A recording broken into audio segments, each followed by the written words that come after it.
Hey, what is going on guys? RvzStealth here, and in today's video, I'm going to be giving you guys my opinion on the best supports for Season 5 patch 5.6.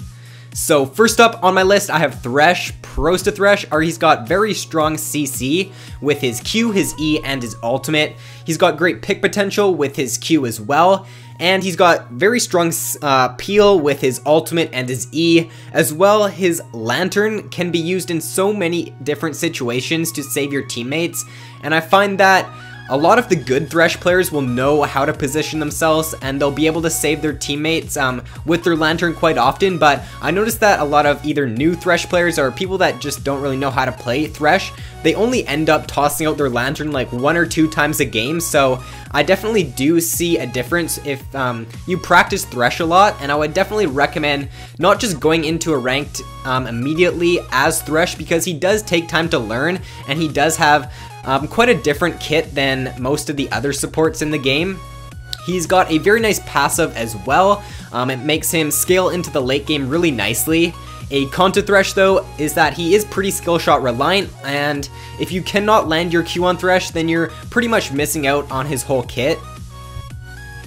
So next up on my list, I have Blitzcrank. Pros to Blitz are he's got great pick potential because of his Q.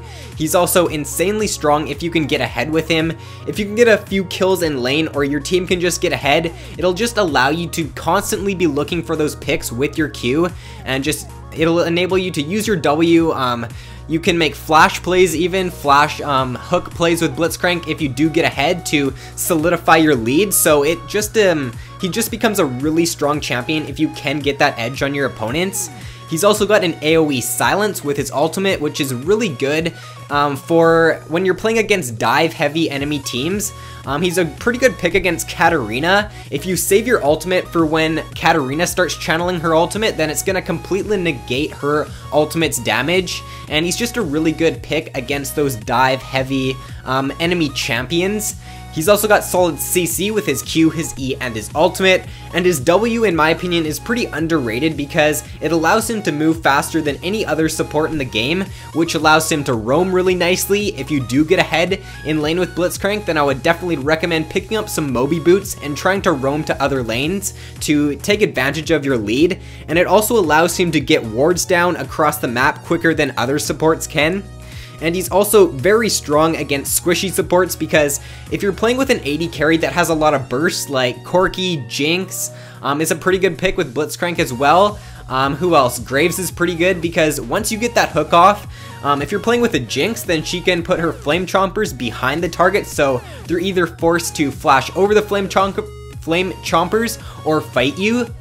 And it just allows for some pretty good lane matchups. If you are a good Blitzcrank and you do get a strong bursty AD carry, then you can get a really good lead in lane. Some cons of Blitzcrank are there are better passives in the game, to be honest. His passive really isn't that strong. He's also skill shot reliant because of his Q, and he is quite mana hungry in the early game. Next up on my list, I have Nautilus. Pros to Nautilus are he's got insane CC. Correct me if I'm wrong, but he does have the most CC abilities in the game with his passive, his Q, his E, and his ultimate. I'm pretty sure no other champion in the game has more CC abilities than him. He's also got a great level 6 all-in because of all of his CC, and he's got great pick potential as well because of his Q and his ultimate. His E is also on a very short cooldown once you get that maxed out, and once you get some cooldown reduction on Nautilus, you're just going to be able to spam out your E a ton in team fights. He's also got great peel because of all of his CC. He's got strong engage as well and solid disengage, and he is also super tanky. Once you do get those health, armor, and magic resist items on Nautilus and pair that with your W, it allows him to just soak up a ton of damage in team fights. Some cons to Nautilus are his Q. It's harder to land in lane than something like a Blitzcrank hook or a Thresh hook because it does have a larger radius to it, so you're probably not going to be able to get it through minions to land that hook on the enemy AD carry. The only time you'll be able to land it in lane is if the enemy is either to the side of the minions. That's basically the only time you're going to be able to land it in lane, or unless you go for like a flash hook over the minions. But once you do get to the mid game and you start team fighting away from minions, it actually is a little bit easier to land than a Blitzcrank hook or a Thresh hook because it does have a larger radius to it. However, for the laning phase, I do think that is a bit of a con, and he is also quite mana hungry if you are spamming out your E a lot. Next up on my list, I have Leona, Prosa Leona, or she's got strong CC with her Q and her ultimate. She's also got great pick potential because of her EQ combo and because of her ultimate as well. She's got one of the strongest all-ins in the game. Once you do hit level 6, or even if you hit level 2 and you're playing with a bursty AD carry like Graves, I would definitely recommend trying out the Graves and Leona lane if you haven't already. But if you do get that level 2 advantage over your opponents, then I would recommend trying to go for an all-in, especially if the enemy is a squishy support. Then what I would recommend doing is target that squishy support and burst them down really quickly, because I find that when I am playing Leona, you can get off to a really good start if you can look for that pick once you do hit level 2. She's also got a great passive, and it brings for a load of damage, especially in the early game. And she also has a very low cooldown ultimate, so you don't really have to worry about saving it because it will be up in short time. Some cons to Leona are she is skill shot reliant with her ultimate and her E, and she does have some hard counters in lane, to name a few, Morgana and Janna, because what Morgana can do is she can place her black shield on whoever Leona is Eing onto, and then Leona won't be able to CC them, and Janna can just use her Howling Gale when Leona is trying to use her E on the target. So last but not least, on my top 5, I have Morgana, Prosta Morgana, or she's got really good pick potential with her Q. She's also got a really strong ultimate, which is even stronger when you do pick up Zhonya's, because it will enable you to stay alive in team fights, because I find that during team fights, if you don't have Zhonya's as Morgana, it's gonna be hard for you to get a fully channeled ultimate off, and once you do get that Zhonya's, you can make really good plays with her, because you can flash in, use your ultimate, go into Zhonya's, whereas if you don't have Zhonya's, then it's gonna be harder to do that. But once you do get to mid-game as Morgana, her ultimate becomes really strong. She's also a great laner because of her black shield and her pick potential with her Q.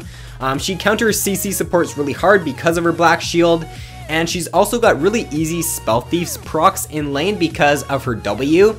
You're pretty much guaranteed to get at least 2 Spell Thieves procs off every time you place down your W, as long as you place it down in the middle of the enemy champion.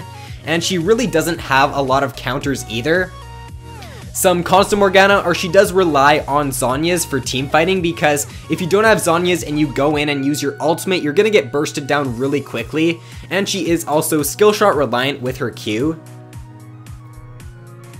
So first up on the honorable mentions, I have Brand. So Brand is really good in the laning phase because he has a ton of base damage on his abilities, and he's also really good right now because his passive, what it does is it deals 8% of the enemy's maximum health, and with all these tanky junglers being played right now, it just makes him an even stronger pick because he's going to be able to do a ton of damage against them. So I think Brand is a pretty underrated pick right now for support because he's got great poke in lane. The thing that he does lack though is disengage and peel. However, if you can get off to a strong start in the early game, then you won't really need to worry about that. Next up on my list, I have Janna. So unless you are either in the higher elos or you do know how to play Janna correctly, I wouldn't recommend picking her if you're in bronze because she's not the strongest carry champion. You do need to have a team comp based around her, or you need to have a strong AD carry or a strong like carry on your team who knows how to play their position to make Janna effective, because she can't really, well, she doesn't have really strong engage because her Q isn't the best engage ability. Her W really isn't that strong of an engage ability. She doesn't have really any strong pick potential either. So what she relies on doing is just sitting back and peeling for her carries. And if her carries aren't going to do a ton of damage, where like if you're playing in bronze, your AD carry might not know how to position well, and they might only get like 3 or 4 auto attacks off during a team fight. Whereas if you're playing in the higher elos, then since they know that you have really good peel as Janna, they can go more aggressive and they can make those little bit more riskier plays. So I would recommend playing Janna if you're either in the higher elos or you do know how to play her. I wouldn't recommend her for bronze though, because she does require a strong mechanically skilled AD carry to be effective in my opinion. So next up I have Zaira, and I think Zaira, she's kind of the damage version of Janna because their ultimates are very similar in a sense because they both provide disengage. Janna's doesn't do damage obviously, but it does heal, and Zaira's ultimate does do damage, so they do both have their pros and cons to them. She's got really good CC though with her ultimate and her E, and she's also got pretty good damage as well, so if you're looking for a strong disengage support with some good damage, then I would recommend playing Zaira. Next up I have Braum. Now I think Braum is one of the strongest tanky supports in the game other than someone like a Nautilus or Leona right now. His passive is really strong because it enables you to get that stun off during teamfights, or it enables him to have a really strong laning phase as well. If you can get your passive off on the opponents and you're playing with someone like Lucian, then it's going to enable you to lock them down really quickly and get that stun off. So if you haven't tried the Braum Lucian lane, I would definitely recommend it because Lucian, he's coming back into meta right now and he's a stronger pick. So I would definitely recommend trying out that lane and trying out Braum if you do want to play a more tanky support. Next up I have Annie. So Annie isn't on my list because she does require pretty good communication with her team to be effective, because what you want to do as Annie is you want to go in for the flash stun tibbers, and if your team isn't going to follow up, then it's not really going to be very useful. So I do think she's still a very strong pick for competitive play because of her really strong pick potential, but since she does require some sort of communication with her team, I don't think she is the strongest pick right now. However, if you do build her AP, which I wouldn't recommend doing for support, I would recommend picking up support items on Annie, but if you do build her AP, then she does do a ton of damage, and she can carry from support. Like, if you're playing in bronze and silver, then building AP Annie support is probably the better option than building like defensive items to help save your AD carry, because you really want to be the one carrying the game. And I think Annie, if you are playing in bronze and silver, build her damage because that's going to be most effective in my opinion. However, if you are in the higher elos, then building her more to protect her AD carries is what you want to do in my opinion, but I do think she is still a pretty good pick, but does require more communication than other supports. And last but not least, on my honorable mentions, I have Lulu. So Lulu is a really good utility support. She has tons of CC and just really strong utility with her. Pretty much every single ability provides some sort of utility. Her Q gives her the slow, her W gives her the polymorph or the speed boost, her E gives her the shield as well as the damage and the vision as well. I'm pretty sure her E gives vision, and then her ultimate is really strong as well for just saving your AD carry in teamfight. So I do think she's a pretty good pick. She's also a pretty good laner, so if you're looking for a utility support who is a pretty strong laner, then I would recommend picking up Lulu. So that is all for the video, guys. If you enjoyed, then be sure to give it a like and subscribe if you haven't already.